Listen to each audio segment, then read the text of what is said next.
अपनी बात करने से पहले आपसे ये बताना चाहूँगा कि हम लोग जो 22nd लॉ कमीशन को जो अपना नोट या रिस्पांस लिखकर भिजाए, उसमें 3 चीज़ें हैं।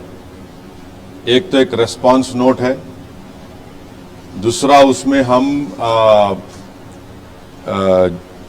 Retired justice V Gopala Gowda का एक लीगल ओपिनियन जो हम उनसे पूछे 5 क्वेश्चन के ऊपर, वो भी हम उसमें देंगे। और तीसरा हम उसमें एक पोजीशन पेपर में जो 2016 में 21st लॉ कमीशन को दिया था, वो तीनों हम लोग लॉ कमीशन को आज भिजा चुके हैं। तो सबसे पहले यह है कि मैं शुरुआत में मैं शुक्रगुजार रहूंगा हमारे सुप्रीम कोर्ट के फाजिल वकील जनाब एडवोकेट निजाम पाशा साहब का, कि उन्होंने हमारी बहुत मदद की इस रिस्पांस नोट को तैयार करने में, बल्कि बहुत ज़्यादा मेहनत उन्हीं की रही। पूरा उन्हीं का पूरी इसमें जुस्तजू थी, मेहनत थी, और उनके ताउन से उनकी पूरी मदद से ये एक रिस्पांस नोट हम तैयार करें। तो अब इंशाल्लाह अभी आपको एक थोड़ी देर में ये तीनों नोट्स हम लोग आपको दे देंगे। मेरी आपसे गुजारिश ये है कि मेरे को थोड़ा टाइम दीजिए आपको पढ़ के सुनाने के लिए, वरना अगर आप शॉर्ट में चाह रहे तो मैं दे देता हूँ ये आप लोगों को, क्योंकि मैं ये चाह रहा हूँ कि आप नहीं 3 पॉइंट नहीं है, वो ऐसा नहीं है आशीष। देखिए ये 2 मिनट बाइट नहीं हो सकता, तो आप सुन लीजिए एक 10 मिनट के लिए मेरी बात को, और उसके बाद आप लोग जो भी सवाल करना है करिए। तो सबसे पहली बात तो ये है कि ये जो नोटिफिकेशन 22nd लॉ कमीशन का आया था जून 14 को, जिसमें उन्होंने पूछा कि व्यूज दीजिए on the issue of uniform civil code, मगर उस नोटिफिकेशन में लॉ कमीशन कोई प्रपोजल नहीं देता, सिर्फ उसमें हवाला देता है 21st लॉ कमीशन का। और 21st लॉ कमीशन जो कंसल्टेशन और paper on reforms of family law दिया था 31 अगस्त 2018 को, वही उसका हवाला दे रहे उन्होंने, और उसका जवाब हम दे चुके एज हमारी पार्टी तरफ से। तो ये सबसे बड़ी उसमें गलती है, और ये कोई कोइंसिडेंस नहीं है कि एग्जैक्टली 5 साल के बाद फिर से लॉ कमीशन ये एक्सरसाइज को अंडरटेक कर रहा है यूसीसी के बारे में। माने क्लॉकवर्क की तरह हर जनरल इलेक्शन से 5-6 महीने पहले भारतीय जनता पार्टी इस इशू को उठाती है यूसीसी को, और मकसद एक ही है कि एटमॉस्फेयर को विशिएट करना, पोलराइज करना इलेक्टोरेट को, ताकि आने वाले जो 2024 के चुनाव है उसमें उनको कोई सियासी फायदा मिल सके। अब आप ये समझिए कि जून 14, 2023 को जो उन्होंने पूछा यूनिफॉर्म सिविल कोड के बारे में, हाँ, मगर वही कंसल्टेशन पेपर के बाद जस्टिस चौहान साहब क्या बोले, that a uniform civil code is neither necessary not desirable at this stage. ये बोले उन्होंने। ये इनका कॉन्ट्रोडिक्शन देखो आप 22 लॉ कमीशन का। और दूसरी बात यह है, वो उन्होंने बताते भी नहीं कि what is a uniform civil code. ये जो 22वां लॉ कमीशन है, बताते भी नहीं what is a uniform civil code. 21वां लॉ कमीशन चौहान साहब का, तो वो तो अलग ही ओपिनियन दिए, ये नहीं बताते। अब आप आ जाइए कॉन्स्टिट्यूएंट असेंबली के डिबेट्स के ऊपर, जिसमें इसमें एक साफ तौर से कहा गया था बाबा साहेब अम्बेडकर के बारे में, अम्बेडकर ने कहा था, मैं आपको पढ़ के सुनाता हूं। One of the solution proposed by Baba Saheb Ambedkar was that parliament में make the uniform civil code optional. It will be available to persons who wish to opt out of their personal laws.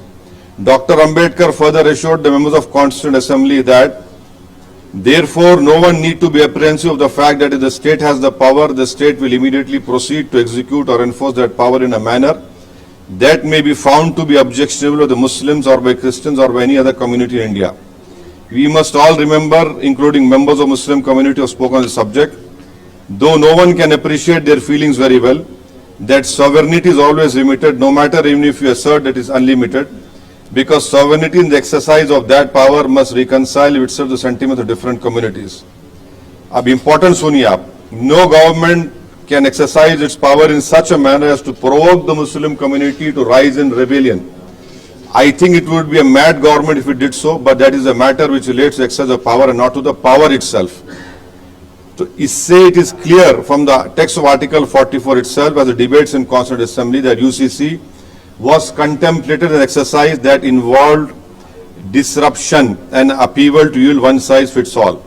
And therefore, notes of caution were sounded, including the need for it to temper with optionality. ये एक है.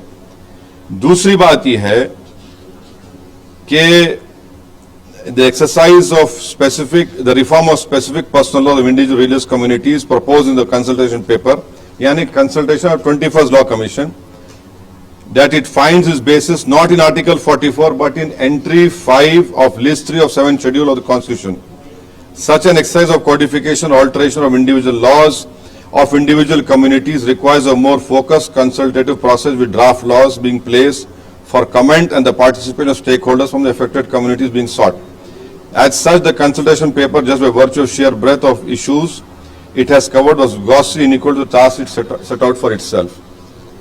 अब आप ये देख लीजिए, इसका तो कोई कॉन्स्टिट्यूशनल बेसिस नहीं है, मगर हमारा मानना यह है कि ये एक पॉलिटिकल एक्सरसाइज हो रही है, एक गैर जरूरी के एक माहौल को मुल्क में पैदा करने के लिए लोकसभा इलेक्शन से पहले, ताकि जो तवज्जो है जनता की गरीबी के ऊपर, बेरोजगारी के ऊपर, महंगाई के ऊपर, चाइना जो जमीन पे हमारे कब्जा करके बैठा उससे तवज्जो हटा दिया जाए.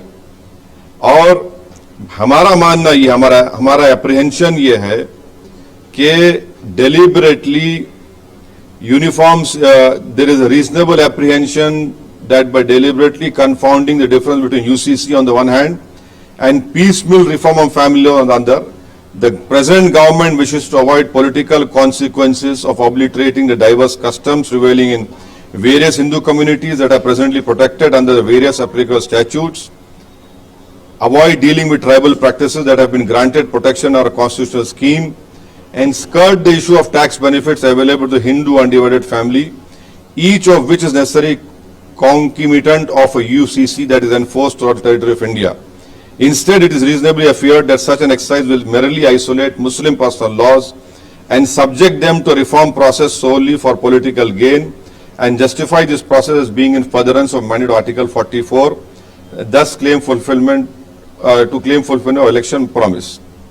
अब आप ये देख लीजिए, अब ये उत्तराखंड में जो हो रहा है, एक कमेटी बनाई गई, committee of experts on laws regulating personal civil matters, UCC Uttarakhand, वो एक नोटिफिकेशन दिए 27 मई 22 का.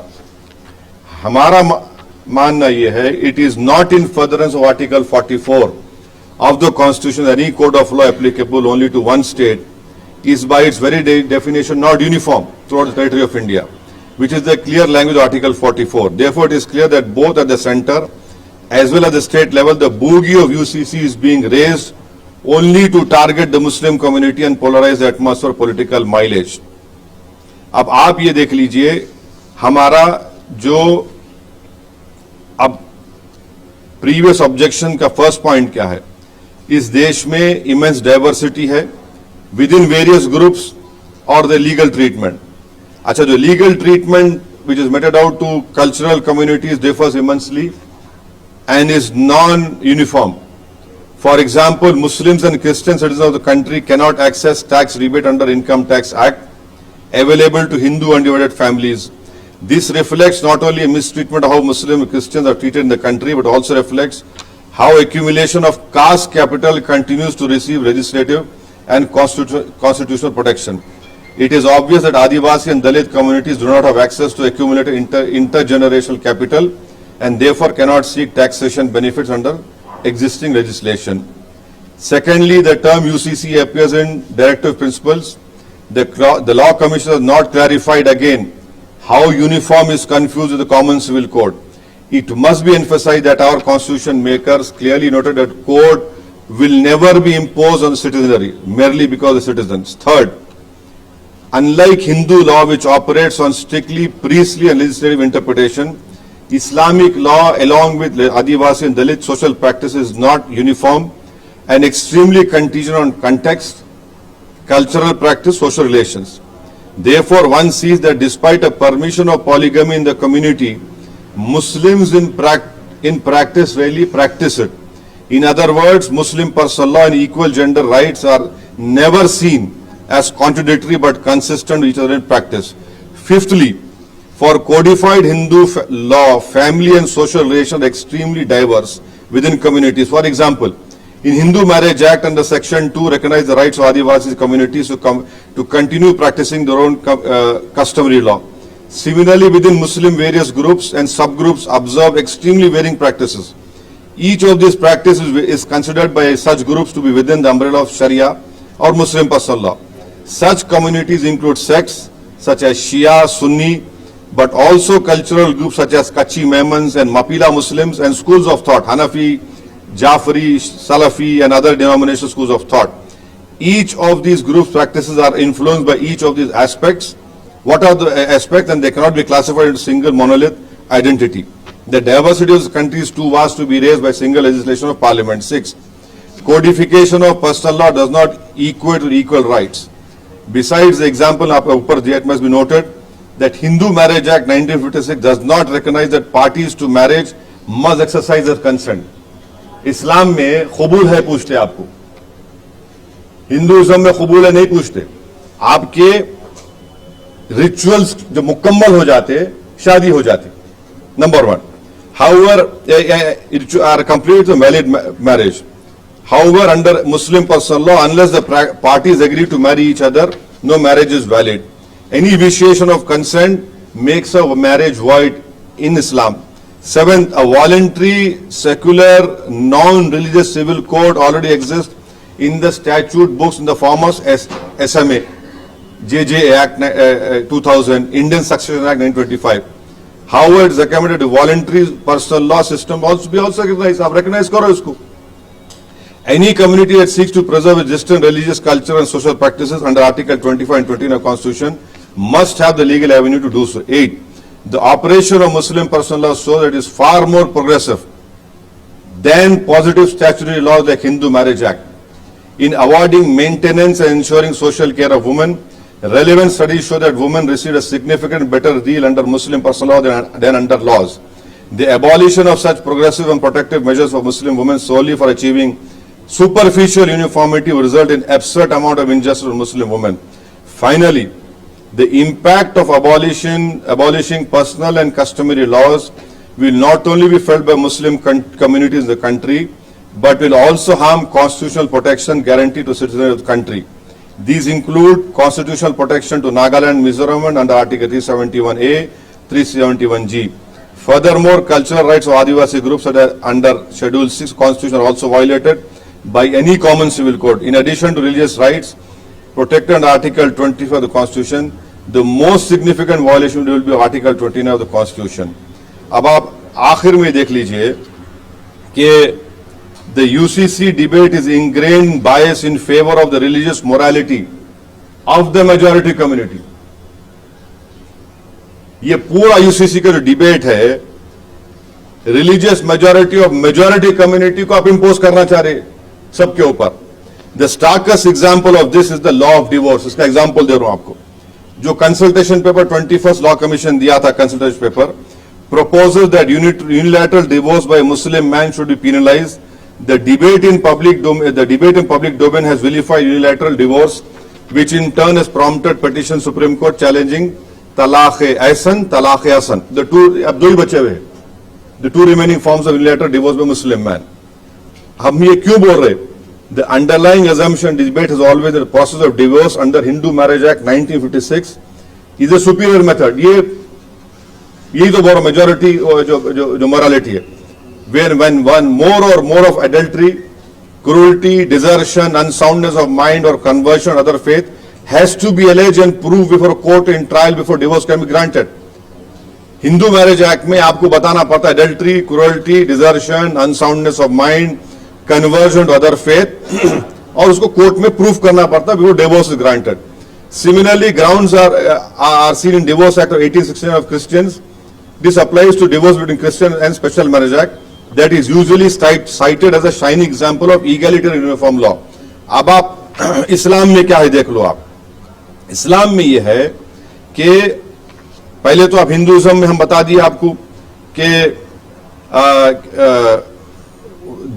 for cause divorce is intrinsically linked to the religious morality of Hinduism as practiced in many parts of northern India, under which marriage is sacrament that is meant for 7 lifetimes, as well as biblical idea of marriage as a vow before God to be together till death do us apart.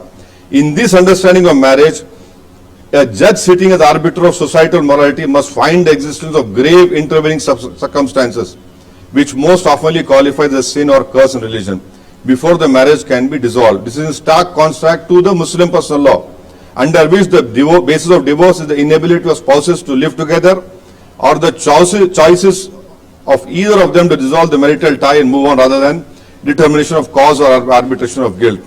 This is in consonance, ये जो मुस्लिम personal law में divorce की practice है, this is in consonance with our constitutional morality that has consistently moved in direction of being pro-choice. अब कौन सा example है वो सुप्रीम कोर्ट का केस है, शक्ति वाहिनी union of India 2018. Supreme Court said it has been sublimely borne in mind that when two adults consensually choose each other's life partners, it is manifestation of their choice which is recognized in Article 19 and 21 of the Constitution. Such a right has the sanction of constitutional law, and once that is recognized, the said right needs to be protected, and it cannot succumb to the conception of class honor or group thinking, which is conceived on some notion that remotely does not have any legitimacy. वही बात supreme court Sherfane जहां versus Ashokan केम 2018 में कहा. तो अब इसका objective prism क्या है? The right to choose not to be with one partner is just a corollary of this right to choose one partner. अगर मैं चूज कर रहा हूं तो उसको ये इख्तियार भी है not to be with his partner.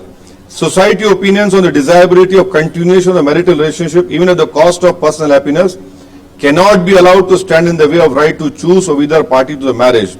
The understanding that most of the world is now moving towards is that any intimate relationship irretrievably breaks down the moment either party to the relationship no longer wishes to be in a relationship for reasons that may not even be able to explain, leave alone prove before a court. Such an understanding respects the choice of each party to the marriage to choose not to be in that marriage. This is the understanding in Sharia or Muslim personal law, where marriage is an agreement between a man and a woman, and like any agreement, it can be dissolved by either side subject to settling of terms of separation, such as payment of just and equitable compensation. That is also reflected in section 125 CRPC and the protection of women from domestic violence 2005 respectively apply respective of religion. और आखिर में, sorry 2 मरतबा बोल दिया आखिर में journalist के साथ, तो इसमें और एक जो आपको ये है मुस्लिम पर्सनल लॉ में और दूसरे उसमें आप देखिए शिकाक का एक वर्ड है डिसोल्यूशन ऑफ मैरिज में, शिकाक का. तो basically this respect the choice of both parties to the marriage to dissolve the marital tie. तो the vilification in public discourse and by the media of the unilateral nature of the method of divorce available to Muslims actually betrays inherent bias in favor of the religious morality of the majority, which is actually contrary to the constitutional morality as has been demonstrated in the above 2 cases. अब और एक बात जो लोग बोलते हैं succession में बच्चों को हिस्सा नहीं मिलता मुसलमानों में, हम उन लोगों को बताना चाह रहे, बल्कि मैं चैलेंज कर रहा हूं, जितने दुनिया में रिलीजन है, कौन सा रिलीजन था जिसने खवातीन को, महिलाओं को प्रॉपर्टी में हिस्सा दिया? वो पहला रिलीजन था इस्लाम, जिसने महिलाओं को सक्सेशन में प्रॉपर्टी में हिस्सा दिया. तो ये जो हाई मॉरल ग्राउंड जो लोग लेते हैं वो मत लीजिए, उनको हिस्ट्री पढ़ना चाहिए। अच्छा, दूसरी बात ये है, ये तो 2005 में हिंदू सक्सेशन एक्ट अमेंड करे उसमें कोपार्सनरी दिया गया। अब आप बोलेंगे इन्हों कैसा बोल रहे, ये सुन लो। आप बोलते हैं कि the share of daughter being fixed at half of the share allocated to son is not because the daughter was accorded a lower status in Sharia or Islamic law, personal law. It is in fact reflective of the nuanced thinking that pervades Muslim law and makes complete sense in context of who conspectus of the rights available to women. In Muslim law, woman is given a meher. शादी से पहले मेहर देना पड़ता। मोहम्मद साहब बोल सकते, woman is given a meher or dower by a man as consideration of entering into marital tie with him. This meher is substantial sum that must reflect the financial standing of the husband and is to be paid prior to the consummation of marriage or immediately thereafter unless the wife agrees to delayed payment. The woman is the sole owner of the meher, number one. Husband se mil raha, which she thus obtains from her husband. As such, a woman has two sources of secondary wealth, one from her parents and other from her husband. As opposed to this, a man had only one source of secondary wealth. माने एक आदमी को inheritance from his parents and was required to incur the significant expenditure having to pay his wife meher in order to get married. Therefore, equity demanded that shares of the son and daughter in inheritance be fixed accordingly so as to do justice to both. इस्लाम में husband के ऊपर जिम्मेदारी बीवी की है, बच्चों की है, उसके माँ बाप की है। बीवी अगर काम करती, जैसा कोई मुस्लिम जर्नलिस्ट है या लॉयर है, डॉक्टर है, उन्होंने जो कमाते वो उनकी प्रॉपर्टी है, उसमें हस्बैंड का कोई शेयर नहीं है। ये बात आपको समझ, ये जो बार बार प्रोपेगेंडा करते ये झूठ है, ये सच्चाई है। अच्छा, अब जरा मैं जो बोल रहा था, तकलीफ हो जाएंगी बहुत से जो लोग इस पे चिढ़ते ये सक्सेशन के ऊपर। This distribution appears to be inequitable when seen from prism of the Hindu understanding of distribution of property only because of perception bias. Women in Hindu society historically didn't get this right. वहां कन्यादान होता था, अभी भी होता। A part of family wealth had to be given as dowry to the husband as consideration for accepting the daughter. Number one, इसको कोई deny नहीं कर सकता। This dowry was given to the husband family and such did not add to the woman's individual wealth that she controlled. अगर आप dowry दे रहे तो बच्चे को नहीं मिल रहा, वो तो दूल्हे मियां को मिल रहा। यहां पे क्या हो रहा, दूल्हे मियां उल्टा दे रहे। In this model, the man has two sources of secondary wealth, one from his in-laws and other by of inheritance from his parents, while the woman has only one by of inheritance from her parents. In this context, fixing equal shares of the son and daughter in the inheritance may appear to be more equitable. However, even this appearance of equity is misleading. Despite the Dowry Prohibition Act 1961, the practice of dowry continues unabated in India. Each family exceeds its means in giving dowry to the husband family in marriage, both because it is seen as a reflection of status as well as because otherwise it may become ground for harassment of the daughter. After having transferred a considerable portion of their wealth in terms of money, jewelry and movable property to the husband family, to give an equal portion of inheritance to the daughters grossly skews the balance in favor of daughter and makes the distribution inequitable.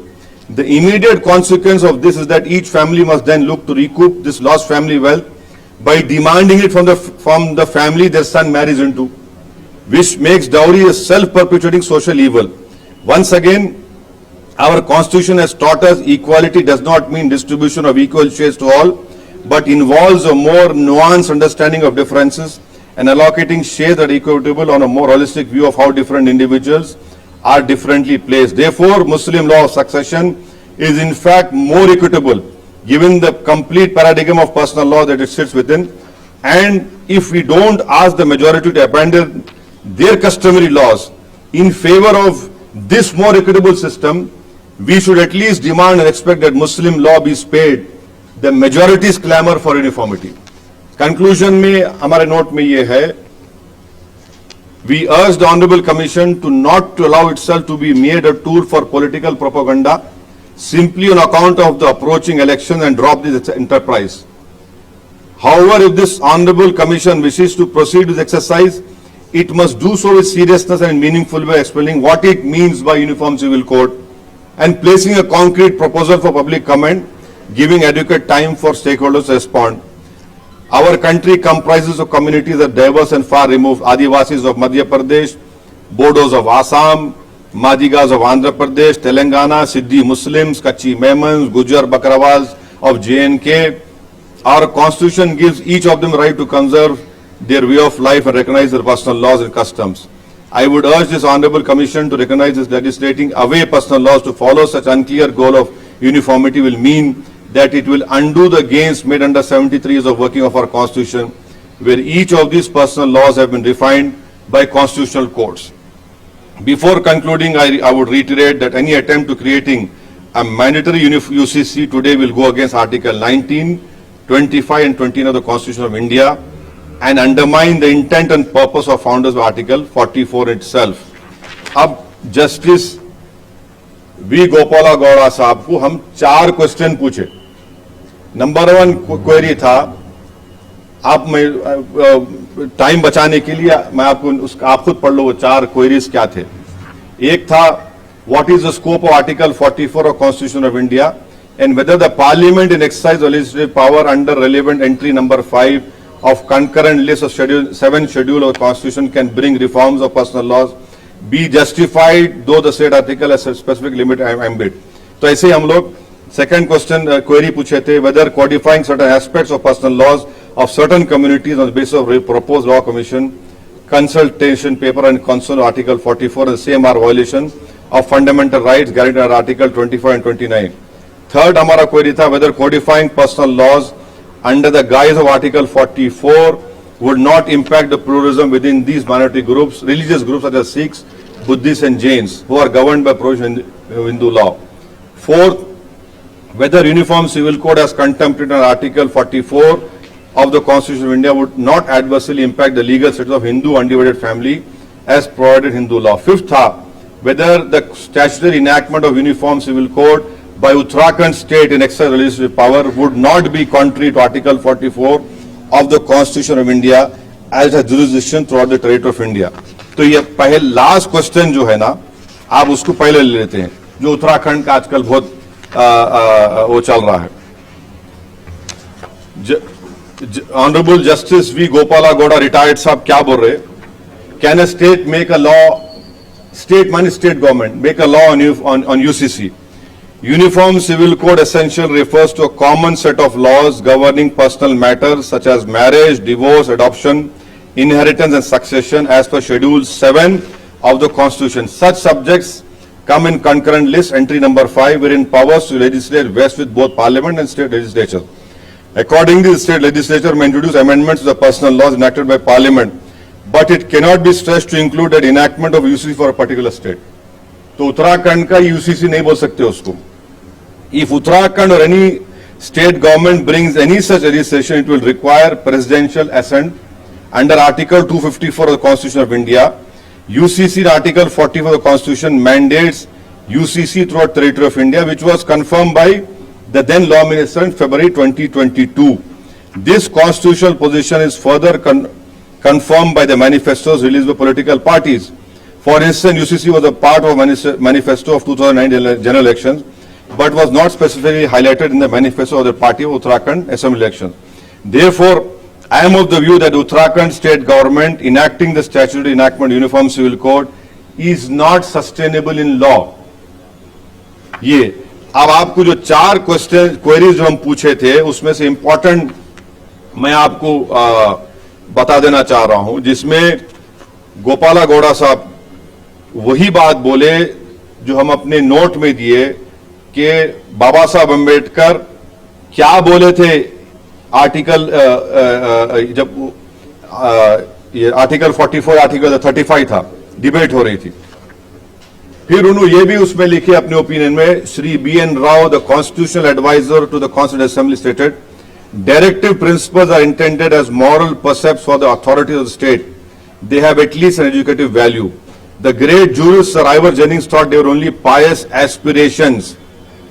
Here, Justice V. Gopala Gowda said the idea to adopt one code for all personal laws was considered antagonistic to Article 19, that is at present Article 25. Secondly, उन्होंने ये भी बोले, several articles, Article 15(1), 16, 25, 26, 29 are embedded in the Constitution with clear intention to protect religious freedom and customary rights. Likewise, Article 26 of the Constitution ensures the freedom to manage the affairs of religion. Article 29 defines the right to conserve a distinctive culture. और important point जो Honorable Justice V. Gopala Gowda साहब हमारे legal opinion में ये भी दिए,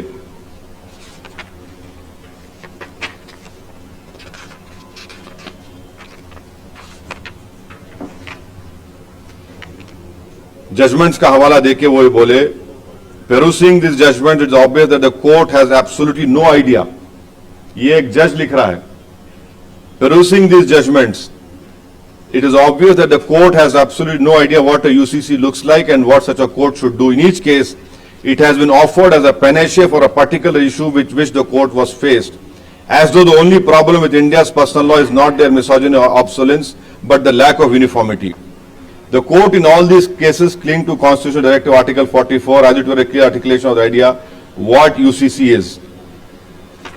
फिर justice Gopala Gowda साहब 371A, 371G का हवाला दिए नागालैंड मिजोरम का, और फिर अपने ओपिनियन में जस्टिस ऑनरेबल गोपाल गौड़ा साहब ये भी दिए लिखे हैं, इवन द हिंदू कोड, मैं इसको छोड़ रहा हूं, बहुत सी आप पढ़ सकते बाद में, even the Hindu code which sought to create uniform law governing all Hindus is not uniform. Even the Hindu code which sought to create a uniform law governing all Hindus is not uniform in some of the most fundamental aspects of family law.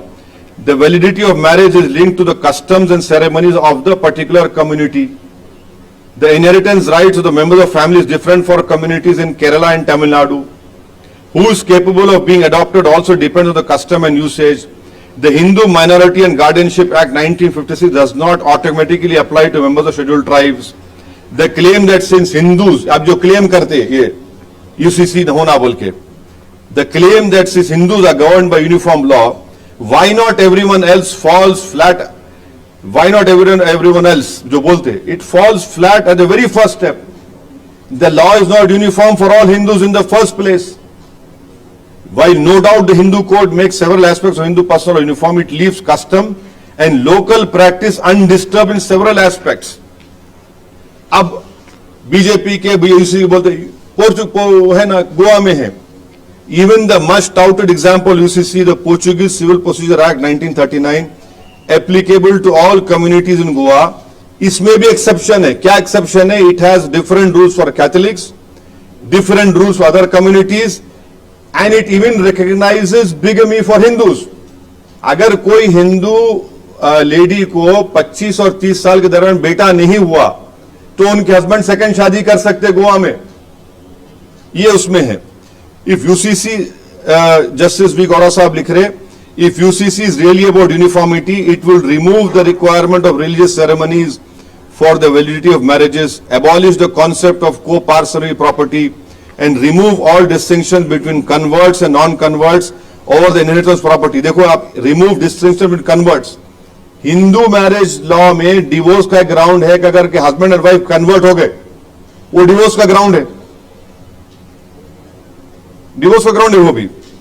If uniformity in all respects not desirable, then that is an acknowledgement of the folly of promoting UCC without understanding the specifics of what it entails. If the goal is to address inequities in personal law of different religions, such inequities must be addressed on their own terms instead of demanding adherence to UCC. Whether it is the courts, the Constituent Assembly, or even those who are proposing the UCC as a panacea to gender inequality in laws or national integrity, no one seems to have a clear conception of what a court would actually look like. तो ये हमारा note justice V Gopala Gowda, honourable justice V Gopala Gowda साहब का legal opinion, और हम जो position paper दिए थे 2018 में 21st लॉ कमीशन को, वो सब ये बता रहा है कि यूसीसी की इस देश को जरूरत नहीं है। और अगर आपको मेरी बात का यकीन नहीं है तो जस्टिस बीएस चौहान जो 21st लॉ कमीशन में क्या बोले थे वो भी सुन लो आप, वरना आप लोग ब्रेकिंग न्यूज बोल के ओवैसी को सूली पे चढ़ा देंगे। Cultural diversity cannot be compromise to the extent that our urge for uniformity in itself becomes a reason for threat to the territorial integrity of the nation. इतना बड़ा स्टेटमेंट जस्टिस बीएस चौहान दिए थे, ये चीज है। तो आपको इंशाल्लाह अभी आपको हमारे लोग ये पूरे नोट्स जो हमारा रिप्लाई है लॉ कमीशन को आपको दे देंगे, आप लोग आराम से पढ़िए उसको। और मुझे यकीन है कि आपके पढ़ने के बाद आपके जहन में कोई सवाल पैदा नहीं होंगे। नहीं, मैं आप अगर पढ़ने के बाद, अभी तो पूछ लो आप, मैं बैठा जरूर हूं। पढ़ने के बाद अगर आप पूरे इखलास के साथ उसको पढ़ेंगे, पूरी सिंसियरिटी के साथ आप पढ़ेंगे, तो आप पोजीशन समझेंगे हमारा, आप पोजीशन समझेंगे। देखिए, जब आप मेरे को देखते ना, आप मेरे को देखते तो आप, मैं आपके साथ क्यों बन जाऊं, आप मेरे साथ क्यों बन जाएंगे? आप मेरे को देखो, मैं, हाँ भाई, मैं हूं, मैं एक इंडियन मुस्लिम हूं, एक आदिवासी है। आप कैसा अपना ओपिनियन आदिवासी पे डालेंगे, एक मुस्लिम पे डालेंगे? अच्छा, मुसलमानों में शिया भी है, उनका जाफरी स्कूल ऑफ थॉट है, मुसलमानों में हनफी है, शाफाई है। यूनिफॉर्म सिविल कोड की आप बात कर रहे, अभी मिताक्षरा स्कूल ऑफ थॉट है, उसमें ज्यादातर वो उसमें दया भागा लेके आएंगे क्या आप लोग? बोलो हमारे को। नहीं, मिडिल देखिए, मिडिल ग्राउंड देखिए। आपका सवाल क्या है? डाइवर्सिटी है, सही बात है, लेकिन आपका सवाल बोलो मेरे को आप। नहीं, आप ओपिनियन, आपका सवाल बोलो। यूनिफॉर्मिटी क्यों नहीं देखते आपके सजेशंस में? यूनिफॉर्मिटी क्यों नहीं? अच्छा सुनिए, सब रिलीजन एक आप बोल दिए ना, सुनो इसका सवाल ये है ना, स्पेशल मैरिज एक्ट है, यूनिफॉर्मिटी नहीं आ रही उसमें। अरे स्पेशल मैरिज एक्ट है, जुवेनाइल जस्टिस एक्ट है, इंडियन सक्सेशन एक्ट है, आप ले लो, उसको इस्तेमाल करो ना, क्यों नहीं कर रहे? स्पेशल मैरिज एक्ट में भी आप सक्सेशन में एग्जेम्पशन दे दिए, उसमें मुसलमान नहीं आते। अब उसमें एक्सेप्शन दे दिए, आदिवासी अप्लाई नहीं होता। स्पेशल मैरिज एक्ट है, अब यूनिफॉर्मिटी के आप बोल रहे, जुवेनाइल जस्टिस एक्ट है, इंडियन सक्सेशन एक्ट है आपका, नहीं इस्तेमाल करो ना आप। नहीं, सबको देखिए, सबके लिए है वो स्पेशल। नहीं, कैसा लेके आएंगे आप, बोलो आप। नहीं, अरे आप देखिए, लॉ कमीशन तो कुछ सामने रख रहा ही नहीं। 21st लॉ कमीशन जो वर्किंग पेपर रखा था, उसके बाद उन्होंने खुद बोल दिए, the cultural diversity cannot be compromise to the extent that our urge for uniformity itself becomes a reason for a threat to the territorial integrity of the nation. आप यूनिफॉर्म की बात कर रहे, जस्टिस बीएस चौहान अपनी report में बोल रहे कि uniformity itself becomes a reason for a threat to the territorial integrity of the nation. हाँ, गोवा की बात कर रहे थे, हम बात कर रहे थे, आपने कहा कि पोर्चुगीज लॉ की और 25 से 30 साल महिलाओं के अगर हाँ। इस तरीके के जब लॉ है जिसमें दिख रहा है कि साफ तौर पर कि यहाँ गलतियां हैं, तो या फिर उसको सुधारने की जरूरत है। अगर अच्छा, राइट्स की बात करते हैं, अच्छा, महिलाओं के लिए भी हक की बात करते हैं, तो फिर क्यों ऐसे कानून को क्यों आप? अरे आप बीजेपी से सवाल करिए ना, ये बीजेपी की सरकार गोवा में है। नहीं, एक मिनट सुनिए, देखिए, बीजेपी का सीएम बोल दो, चलो हम निकाल देते पोर्चुगीज एक्ट, चलो निकालो ना भाई। आप सत्ता में आप है, मैं नहीं हूं, पावर में आप है।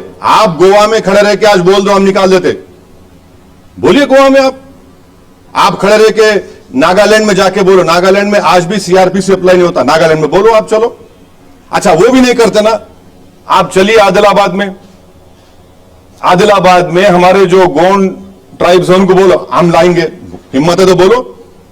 प्राइम मिनिस्टर मोदी आके बोलना गोंड ट्राइब्स में खड़े रह के हम यूसीसी लेके आएंगे। अच्छा वो नहीं कर सकते, सुनिए सुनिए, वो नहीं कर सकते, मध्य प्रदेश में कर दो आप, तब तो चुनाव है। मध्य प्रदेश के ट्राइबल्स को बोल दो आप, चलो एक मिनट आ रहा हूं प्यारे, आ रहा हूं, नहीं छोड़ने वाला हूं मैं, सुनो तो सही, आप मुकम्मल करने दो। आप मध्य प्रदेश में नहीं बोलेंगे, राजस्थान में नहीं बोलेंगे, हाँ अच्छा झारखंड, एक सुनो, ठहरो माजरा, ठहरो सर, मेरी बात तो सुनो आप, मेरी बात तो सुनो आप। झारखंड में हमारे दोस्त आते, छोटा नागपुर टेनेंसी एक्ट निकाल सकते हैं आप, 1908 निकालिए, छोटा नागपुर टेनेंसी एक्ट जो ट्राइबल्स के जमीन की हिफाजत करता, आप निकाल दो। संताल प्रगनस टेनेंसी एक्ट है झारखंड के संताल ट्राइब के लिए, निकाल दो आप, चलो बोलो झारखंड जाके, अभी आप बोलिए ना, आप क्यों नहीं बोलते? आप वो भी नहीं बोलना चाह रहे, आप सिर्फ करना क्या चाह रहे कि मुसलमानों को टारगेट करो बस। मैं इसीलिए बोल रहा हूं आपको, यूसीसी जब आएगा, इस लगेगी आग तो आएंगे सब घर इज्जत में, यहां हमारा मकान थोड़ी है। और मैं क्यों बोल रहा हूं आपको, आप लोग मेरे से काबिल है, आपको मेरे से बेहतर हिंदू मैरिज एक्ट मालूम, इसमें आप लोगों की शादी भी हो गई, बहुत से लोगों की होना बाकी है, बाज लोगों की होना बाकी है। अब सेक्शन 5 हिंदू मैरिज एक्ट क्या है? इसमें marriage is not permitted between parties who are sapindas, वालिद की तरफ से 7, मम्मी की तरफ से 5, मगर उसमें क्या करे, there is an exception carved out if there is a custom or usage. ये क्या बात है भाई? अब ये चले जाएंगे ना, फिर यूसीसी एक्ट तो रहता क्या, बोलो आप, नहीं रहता ये। फिर आप आ जाइए section 7 ceremonies of Hindu marriage, this section allows marriage of Hindus to be solemnised in accordance with the customary rites and ceremony of marrying of the marrying parties, वे भी चले जाता। सेक्शन 22 चले जाता। आप सोच देखते जाओ, इसमें बहुत सी चीजें हैं। हिंदू सक्सेशन एक्ट है, उसमें सेक्शन 5 आप देख लीजिए, सेक्शन 6 है, ये बहुत सी चीजें हैं। अच्छा और एक चीज, हमारे तमिलनाडु के कोई है यहां पे, तमिलनाडु के नहीं, तमिलनाडु में Hindu marriage act, Tamil Nadu amendment act 1967 applicable only to Tamil Nadu, ये भी चले जाएगा। बहुत सी चीजें हैं।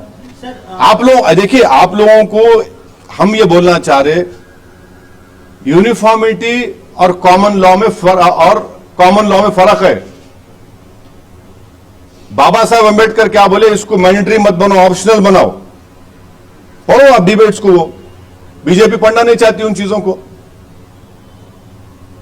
केरल के गवर्नर आरिफ मोहम्मद खान का कहना है कि यूसीसी का मतलब न्याय की समानता है, मैं राजनीतिक देखिए गवर्नर, उनको गवर्नर रह के एक गवर्नमेंट की तायद नहीं करनी चाहिए, उनको गवर्नरशिप से रिजाइन करके ऑफिशियली बीजेपी का खंडवा पहन के बीजेपी की बात करो। आप गवर्नर रह के ये सब आप बातें, आपको अगर गवर्नमेंट का स्टैंड सपोर्ट करना है प्राइम मिनिस्टर का, तो आप रिजाइन कर दो गवर्नरशिप से, आप बीजेपी के मेंबर बन जाइए और बोलिए सब बातें। एक minute,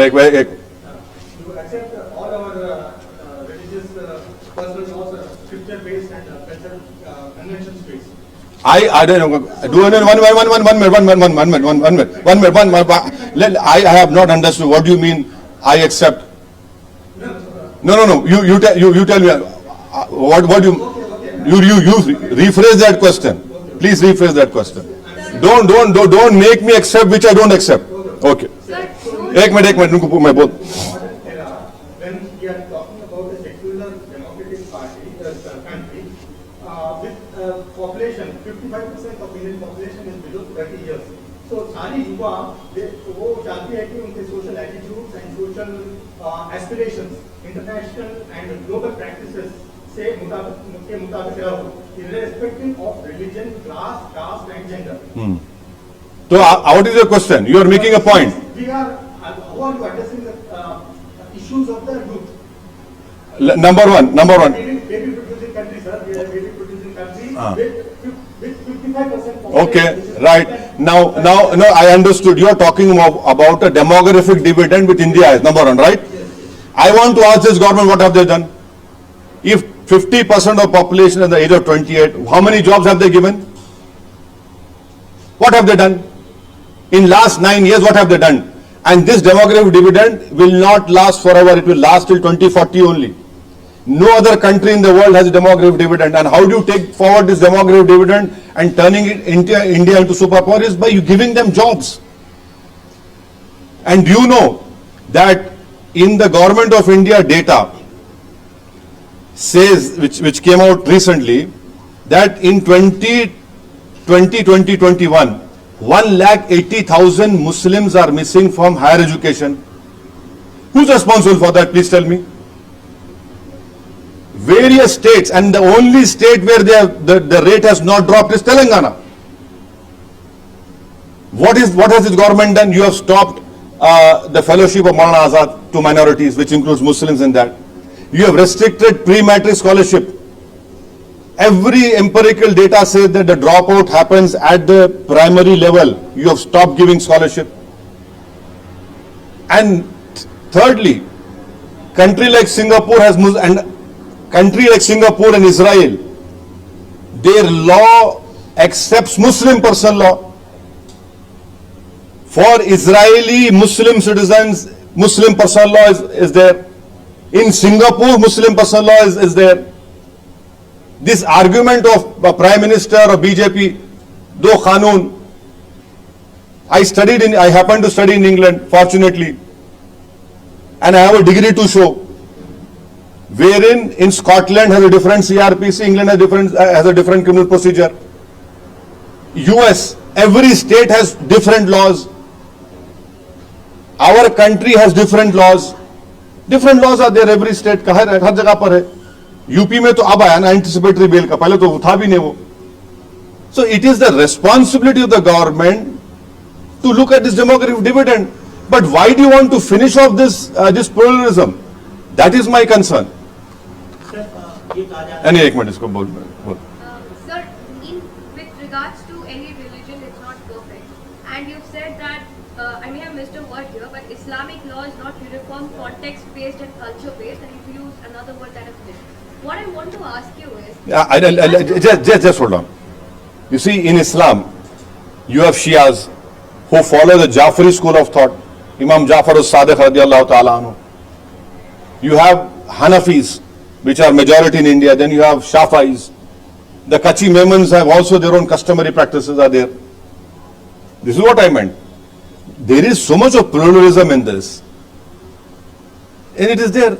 Sir, just adding on. Yeah. With regards to polygamy and issues of succession, in issues of succession, you've given a detail. First come to polygamy. That is more interesting to me. Sir, I'm just Because I am happy only with one. आप बोलिए. If a successor of a deceased is male, they don't have any issue, the property goes to them. But Property goes to? So if the deceased person has 2 daughters, then the daughter's property is divided between uncles and other families also. Under Sharia law. Okay. And what about in Hindu law? Sir, my No. question... What about Hindu? Hold on. See, what about Hindu law? What about Hindu law? बोलो Hindu law कभी तो बोलो. देखिए madam, देखिए आप मैं आपको बोलूं, what about Hindu law? Hindu law में क्या है बोलो आप? सुप्रीम कोर्ट का एक केस है उसमें. Sir, that is my question. नहीं सुने. Uniform law will fit No, that you are deliberately missing one point. I am not attributing motives to you.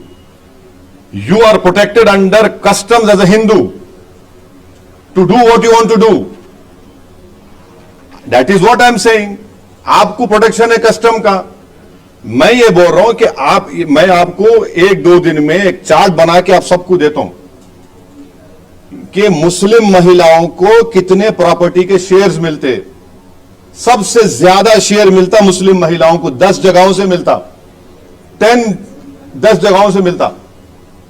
ये आप एक एग्जाम्पल दे रहे. अरे उसका क्या वजह है आपको बता रहा हूं मैं.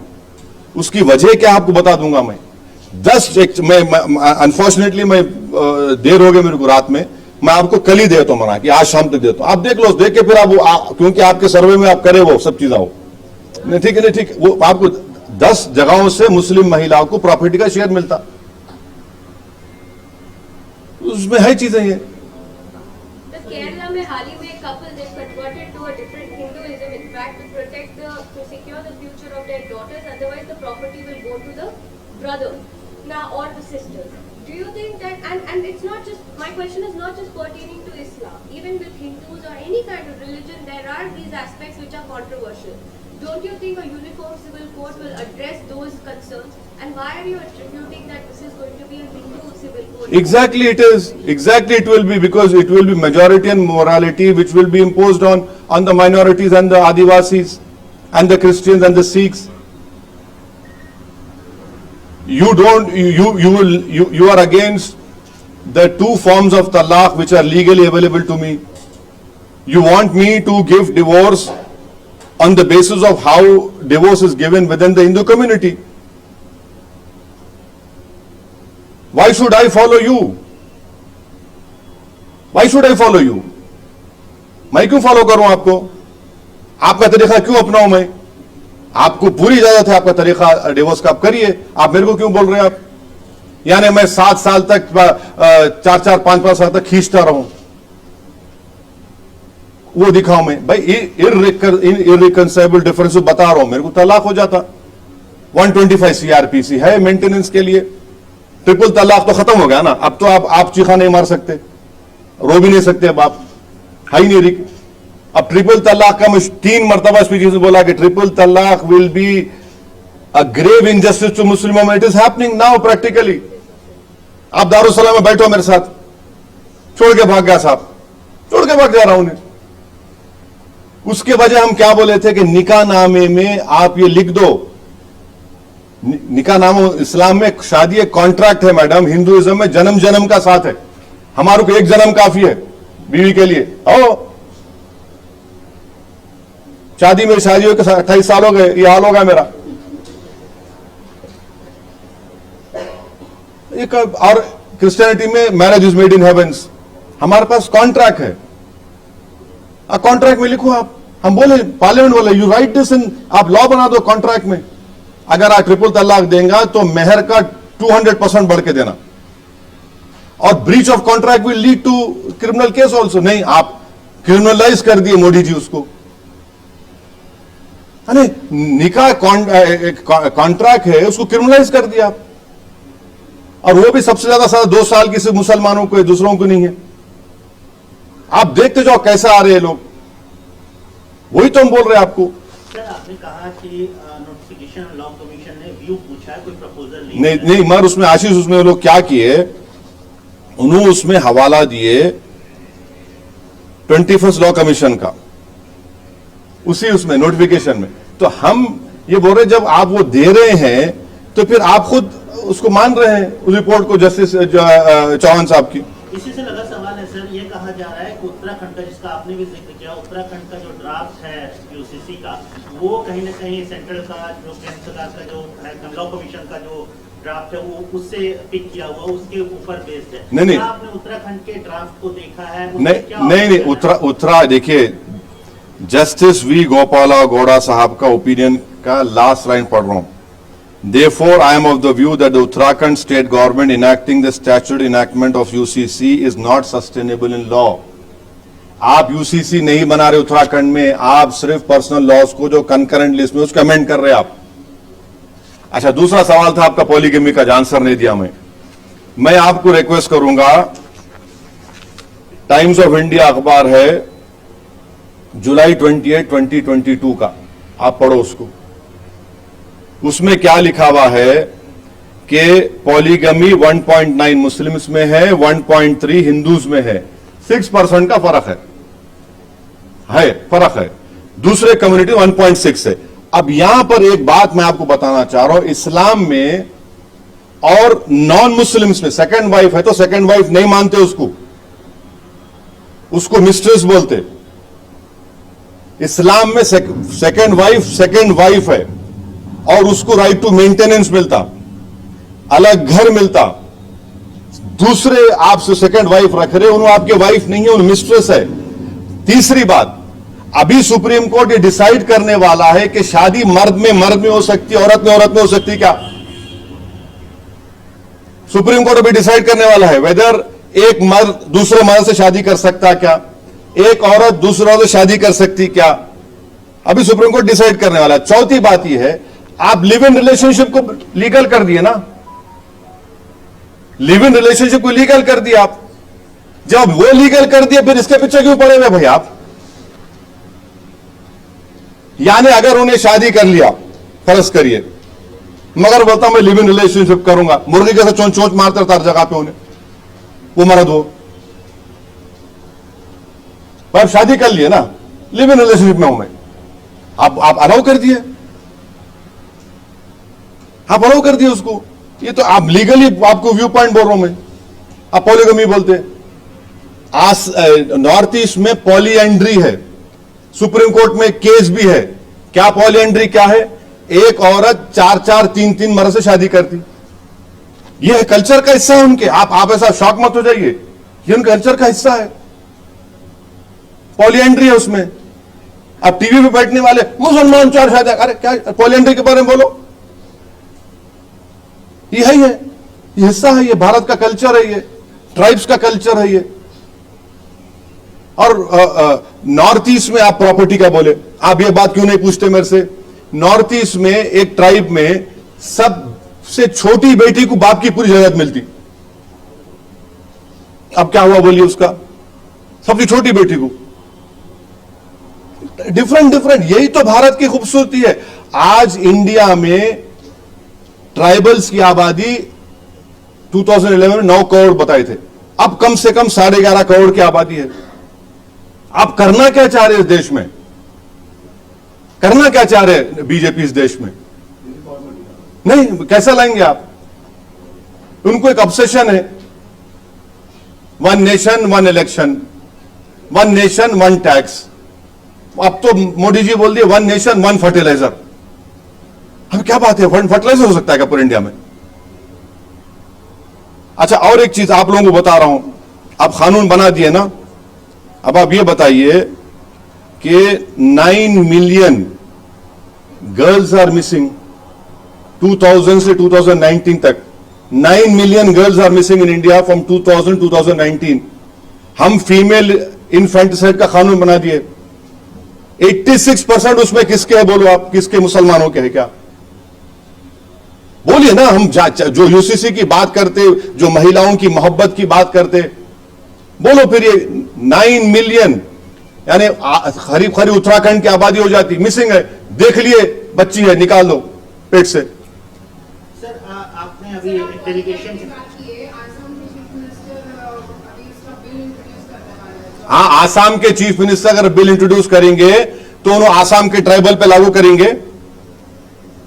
आसाम के चीफ मिनिस्टर जो जितने ट्राइबल्स हैं आसाम में उन पे लागू करेंगे। पॉलीएंड्री को निकाल देंगे उन्होंने। देखिए उनका क्या, देखिए वो लोग आज सिर्फ एक आंख से देख रहे बस, और उस आंख में क्या हेट्रेड भरी हुई मुसलमानों के वास्ते, उस आंख में हेट्रेड भरी मुसलमानों के वास्ते। आप आसाम के ट्राइब्स पे लागू करेंगे क्या लॉ, बताओ आपको? आप आसाम के बोडोस पे लागू करेंगे क्या कानून? वो हमारे को बताओ भैया। नहीं, अरे आप बोलिए ना, आप सिर्फ मुसलमान को दिखा रहे, आप बोलिए पूरे आसाम में बोडोस पे लागू होगा, जितने गारोस है, ट्राइब्स है, उन पे सब पे लागू होगा। बोलो आप, हम बोलना, बोलिए आप। एक मणिपुर में, मणिपुर जल रहा, प्राइम मिनिस्टर नाम नहीं ले सकते उसका। 300 चर्चेस को जला दिए वहां पर मणिपुर में।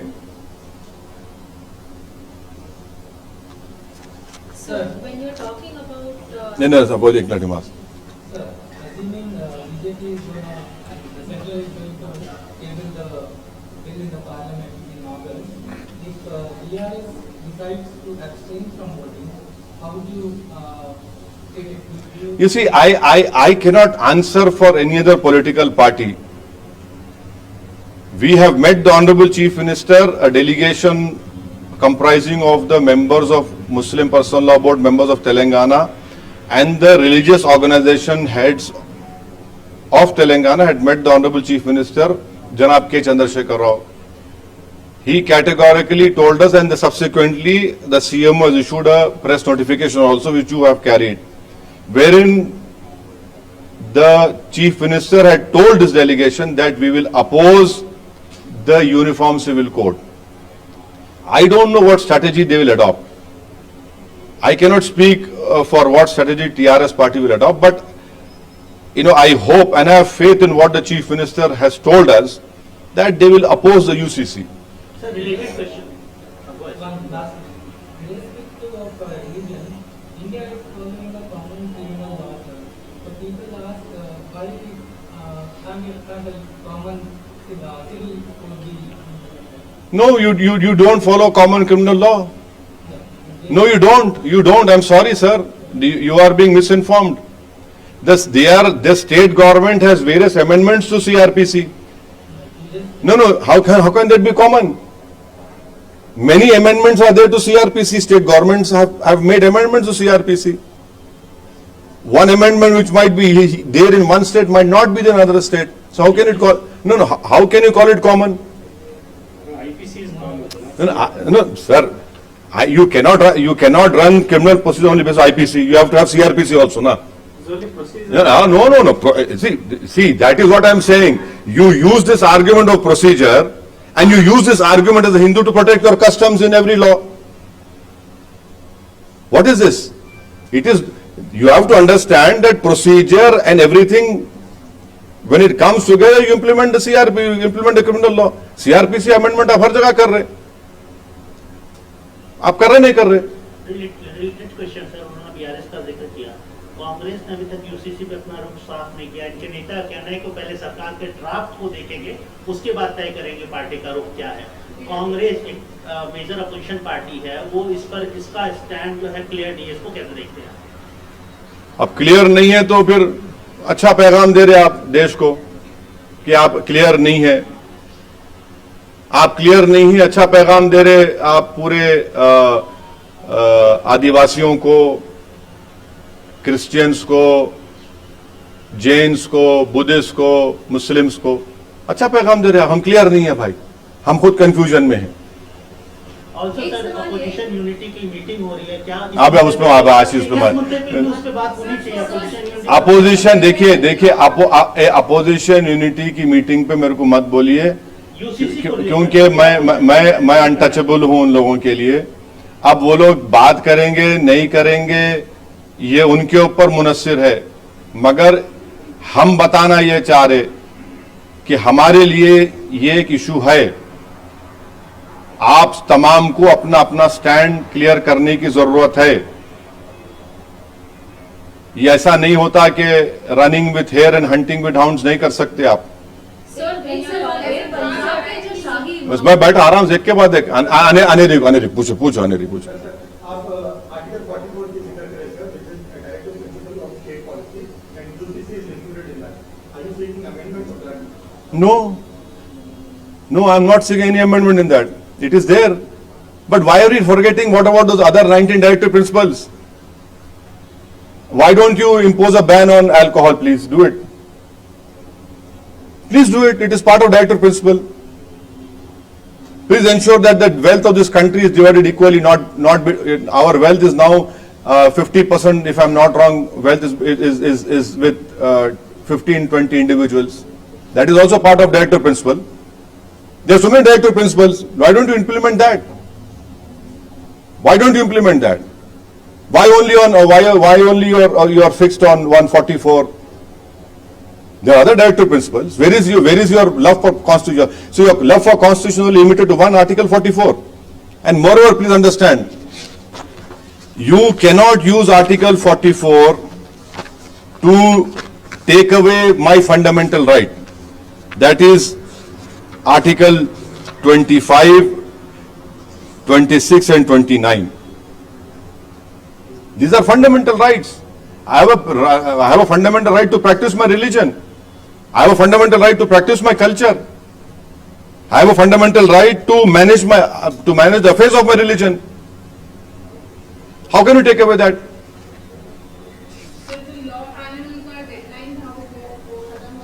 आज खत्म होगा, 14 को आखिरी तारीख है। हाँ,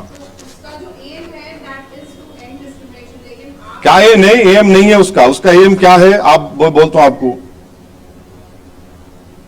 They have solicited views and ideas from public on the issue of UCC. खत्म, उतना ही है।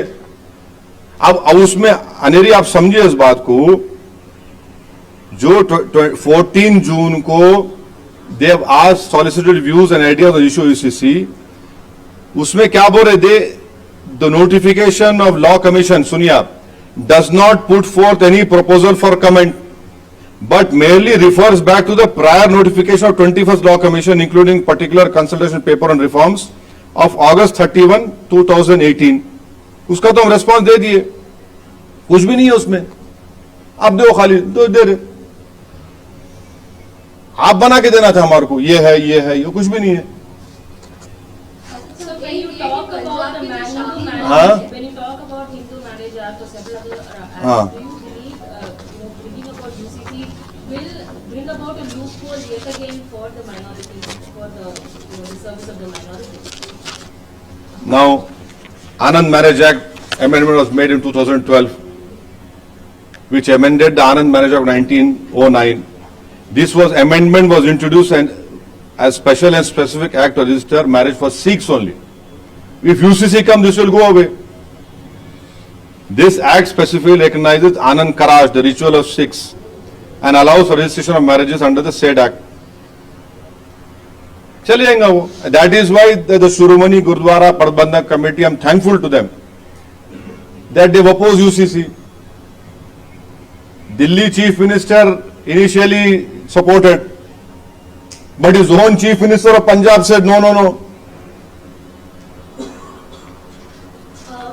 जो पंजाब के शाही इमाम है, उन्होंने कहा कि इस पर बेमतलब का जो है इस पर बात हो रही है, अभी तक तो ड्राफ्ट ही नहीं बना है, इस पर क्यों इतना? नहीं, शाही इमाम साहब काबिल आदमी है, वो अपनी बात कर सकेंगे, उनको एक नाकाबिल आदमी को क्यों चाहिए राय? अभी ड्राफ्ट ही नहीं आया। अरे भाई मैडम, उनकी राय है, उनकी राय है, हम रिस्पेक्ट करते, उन्होंने काबिल आदमी है, बहुत बहुत काबिल आदमी है, वो अपनी राय रख सकते हो, उसमें क्या है? आप मैं लिख के दे रहा हूं ओपिनियन, ये इसलिए मैं प्रेस कॉन्फ्रेंस करा, उसमें बुरी बात क्या है? नहीं, पिछले कुछ दिनों से इस बात को लेकर उन्होंने कहा कि हवा एक मचा रखा है जिस पर कुछ नहीं है। नहीं, ठीक है, वो बड़े मोहतरम आदमी है, हम एहतराम करते हैं उनका, हम अपनी राय दे रहे।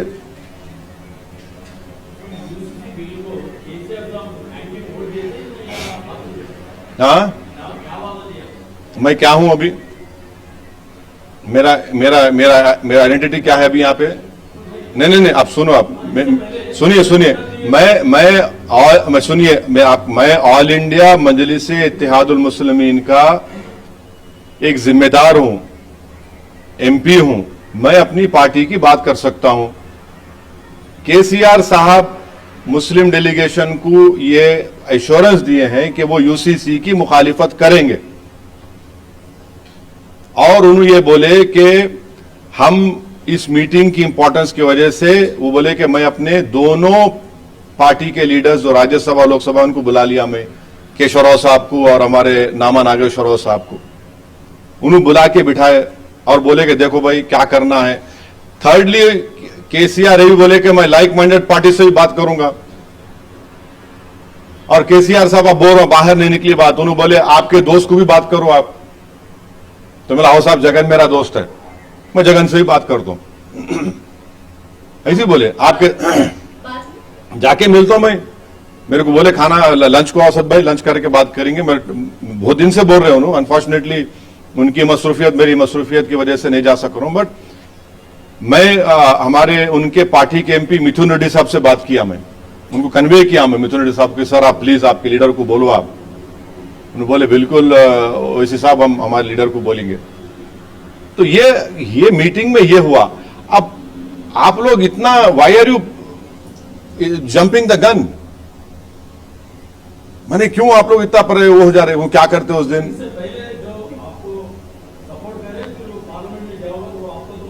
क्या हाँ, कहाँ एब्सेंट हुए? अरे भाई अब जो नहीं अभी जो मीटिंग हुआ वो तो मैं बोल रहा हूं ना, मीटिंग जो हुआ वही बोल सकता हूं आपको। अब नॉलेज ऑफ अनसीन तो मेरे के लिए नहीं है, मैं स्टार्स देख के नहीं बोल सकता हूं, नातीली देख के बोल सकता हूं, मैं एक्सपर्ट उसका नहीं हूं। जो सीएम, एक स्टेट का सीएम जो बोल रहा है उस पर तो यकीन करना पड़ेगा ना, उनके रेस्पेक्ट तो करना, यकीन तो करना पड़ेगा। जब बोल रहे हो हमने पूरे सबके सामने स्टेटमेंट दिया उन्होंने। No, I called him and he told me that that I should meet his leader. It will be better that if we meet and tell him. And I told him, yes, I'll meet him, but please convey our opinion, our feelings to the Honorable Chief Minister of Andhra Pradesh. He said, definitely I'll convey, but he said, Asad bhai, it will be better if you come and meet our leader and tell him. और कुछ आपको पूछना है? एक सुनिए ना, कितना अच्छी बात कर रहे हैं आप. अरे क्या ये देखिए, सुनिए. How do you see आप बोल रहे? Why I'm asking is, many women feel polygamy is also discrimination, and when there are No. You are, why you're asking this question is because the government has claimed कि हम अकेले औरत को भिजा रहे. ये बोल रहे ना आप? हाँ, ओके, ठीक है. बीजेपी बोल दी कि मोदी जी अकेले भिजा रहे औरतों को. झूठ, सरासर झूठ, सफेद झूठ भी नहीं बोल सकते. आप सऊदी अरब है. You make laws for people performing Hajj. It is your laws which I have to follow, not Modi ji's laws. आप बोल रहे आप अकेले औरत को भिजा सकते, भिजा सकते, जाइए. आप कल तक नहीं बोल रहे थे, नहीं भिजा रहे थे. उन्होंने बोले आप अकेले भिजाओ. अब यहां पे बाजा क्या है? मोदी जी बोले है? कोई बात तो है, कभी तो सच्चाई बोलो. सऊदी अरब का कानून है, उन्होंने जितने बुलाए बोलना. अब सऊदी अरब का कानून ये है, बाज मुसलमान जो है हिजाब करते नहीं करते, मगर आप जैसा लैंड करे आपको पहनना पड़ता. लॉ है वहां का. सऊदी अरब एक लॉ बना दिया कि अकेली औरत भी हज कर सकती, जा रहे. इसमें इंडिया के मुसलमानों को क्या करने का है? इसमें मोदी जी का क्या रोल रहा? पूरे वर्ल्ड में उन्होंने बोले हम एक लॉ चेंज कर दिया, अकेले करिए. अकेले कर रहे हैं, वो कर रहे हैं. बाज लोग बोलते नहीं अकेले नहीं करते, हम अपने महरम के साथ जाते. महरम का मतलब क्या है? हस्बैंड. अगर हस्बैंड का डेथ हो गया तो बेटा या भाई सच जाते, जा रहे. अब उन्होंने कर क्या हर चीज का क्रेडिट ले तो कैसा भाई है?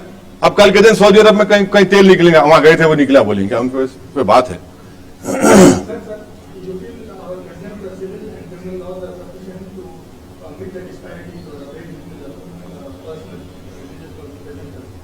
Our civil and criminal laws are come again, sir. I didn't hear. Are they sufficient to address the aberrations or disparities in the present plural system of? See, to answer your question, I have given you an example of how we have a law against child marriage.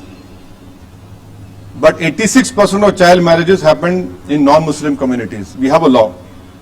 We have a law against female infanticide, but I have given you a figure of 2000 from 2019. 9 million girls are missing. We have a law. One must understand that you have again made a law on criminalizing triple talaq.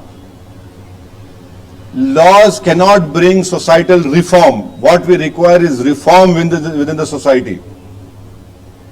You have laws against beating someone. You have laws that you cannot commit a crime on tribals.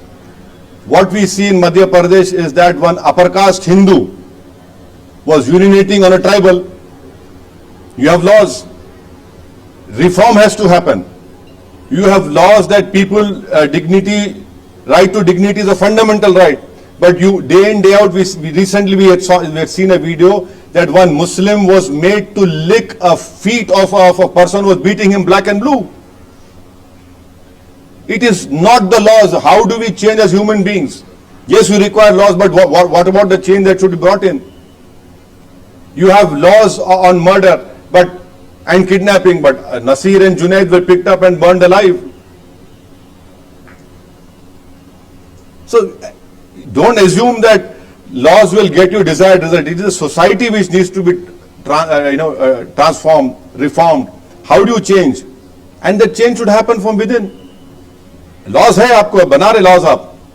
अच्छा, laws के implementation में क्या हो रहा बोलो आप देखो कि लॉज है आपके पास. एक मुसलमान, कई केसेस है, 9 साल 10 साल जेल में रहते हो यूएपीए में, चाहे कांग्रेस गवर्नमेंट हो या बीजेपी करो, 10 साल के बाद बरी हो जाते. लॉज है. Who will give back those 9 years, 10 years which a Muslim youth has lost? No one can give them back. No one even remembers. Even you don't remember as a media at the time of that offense. It is blown beyond proportion that this man did that. He is exonerated after 9 years. No one carries not even a single, kahin to bhi chota news item aata. Laws are there. The law should be implemented irrespective of what he is there or there. You see, in lastly to answer your question, you have laws against every crime, but it is not implemented uniformity. Criminal laws are not implemented uniformly. They are implemented selectively against Muslims and Dalits. Uniformity उसमें लेके आओ ना, laws में आप नहीं लेके आते, आप कुछ नहीं लेके आते. अब हमारे पे जो गाड़ी पे गोली चलाए उनकी बेल हो गई, अपील गवर्नमेंट करना, अक्यूज करना. मेरे पे गोली चलाए, बेल मिल गई और उसकी अपील कौन करना? नहीं करना, मेरे को करना पड़ा सुप्रीम कोर्ट जाके. यही तो बोल रहा हूं, जो लॉज है उसका आप सिलेक्टिव इंप्लीमेंटेशन कर रहे, तो इसलिए सिर्फ 44 का इस्तेमाल क्यों कर रहे हैं मुसलमानों को देखने. मगर आप ये नहीं समझ रहे कि मुसलमान नहीं है यहाँ पर, आप हमारे हिंदू भाइयों को भी तकलीफ होंगी, आदिवासी भाइयों को होंगी, ट्राइबल्स को होंगी, सबको होंगी. जो दयाबागा या मिताक्षर स्कूल ऑफ थॉट वाले हैं उनको भी परेशान होना पड़ेगा, सिखों को परेशान होना पड़ेगा.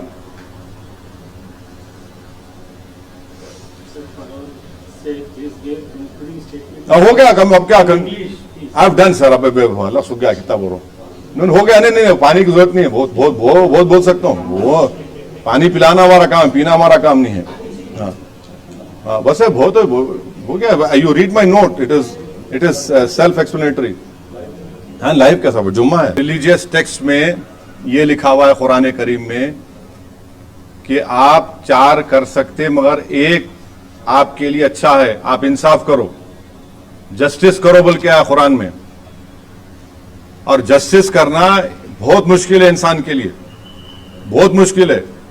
और देयर इज अ हदीस, अगर कोई आदमी 2 बीवी शादी करता या और उसके अच्छा इक्वल बर्ताव नहीं करता तो स्ट्रिक्टेस्ट पनिशमेंट है on the day of judgement. Prophet Mohammed सल्लल्लाहु अलैहि वसल्लम फरमाए कि वो आदमी जो दुनिया में अपनी 2 बीवियों से इंसाफ नहीं करेगा, on the day of judgment, when Allah subhanahu wa ta'ala will be judging our deeds, he will be giving, उस दिन वो आदमी will come with his half body, वो अपने आधे धड़ से रेंगते हुए आएगा और लोग बोलेंगे वो आदमी है जो अपनी बीवी से इंसाफ नहीं करता था. स्ट्रिक्टेस्ट पनिशमेंट है.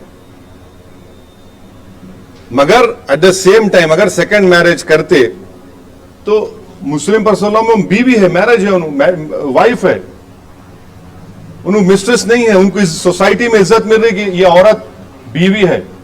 अब आप मेरे को बोलो कि किसी को बीवी बोलना अच्छा है या मिस्ट्रेस बोलना अच्छा है? मैरिज, हाँ, वो तो रिकॉग्निशन है ही नहीं. अरे मैडम, मगर आपको मैं हवाला दे रहा हूं ना, हमारे हिंदू भाइयों में 1.3% में हिंदू सेकंड वाइफ है.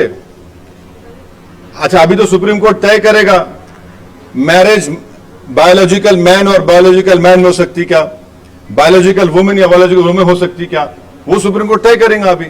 और अब आप लिव इन रिलेशनशिप अलाउड कर दिए. बाबा साहब अम्बेडकर लॉ माने इसको, शरीयत एप्लीकेशन एक्ट 1937 को, नेहरू माने, के मुंशी माने, सरदार पटेल माने. आप जब उस जमाने में इसको लॉ माने आप, यानी अगर आप देखा जाए तो क्या नरेंद्र मोदी के मुंशी से बड़े हैं?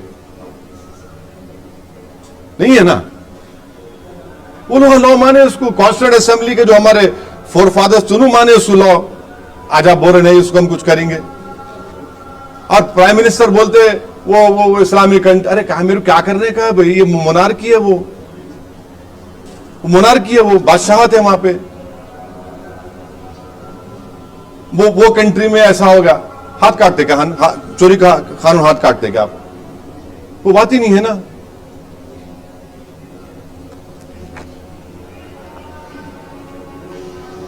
और गांधी 28 अगस्त 1931 को एश्योरेंस दिए थे मुसलमानों को कि उनके पर्सनल लॉ में मदाखलत नहीं होंगी.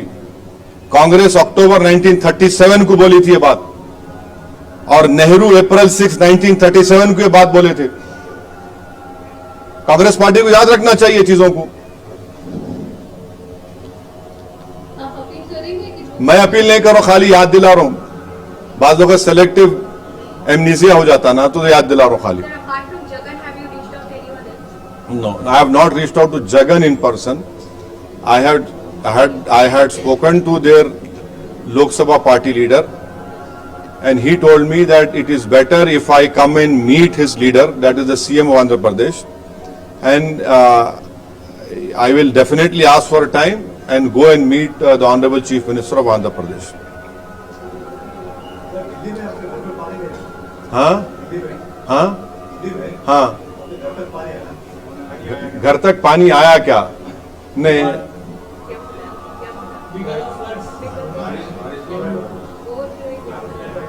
अब मैं क्या बोलूं इसके ऊपर। हमारे को चप्पलों से मार रहे, हमारे गाय के नाम पे काट दे रहे, आप मेरे को बोले घर में पानी आया नहीं आया, डुबा के मार दे रहे, पानी आया क्या नहीं आया पूछ रहे। आप क्या बोलना आपको भाई? दिल्ली आप रेगुलर जाते हैं कई सालों से, तो पानी की हालत नहीं, अभी मेरे को तो नहीं मालूम नहीं क्या है। बुरा हाल है, मगर बहुत बुरा हाल है। बहुत उससे बुरा हाल तो हिमाचल में है। हिमाचल में बहुत बुरा हाल है, इतने लोग मरे वहां पर, बहुत अफसोस की बात है। अब आप और एक यूनिफॉर्म सिविल कोड बोल रहे ना, हमारे जैन भाई है, उनके जो जैन गुरु है, उनको कपड़े नहीं पहनते ना। आप कपड़े नहीं पहने तो आप पे केस बुक हुआ था। वो नहीं, उनका रिलीजियस बिलीफ है वो। और मैं ये बात कर रहा हूं तो मैं कंडेम करता हूं वो जो कर्नाटका में जैन महाराज को जो मारे, मर्डर जो है, कंडेम इट। मगर उनको प्रोटेक्शन दिए ना आप।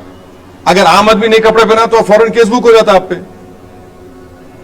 मगर उनका बिलीफ है, उनको उसको एक्सेप्ट कर रहे, इज्जत दे रहे, एहतराम कर रहे उसका। यही तो भारत की खूबसूरती है। हिंदू तो नागा साधु है। हाँ? हिंदू में भी तो नागा साधु है। भाई वही तो हम बोल रहे हैं ना कि उनका कल्चर है ना, उनका कल्चर है, उनका वो तौर तरीका है।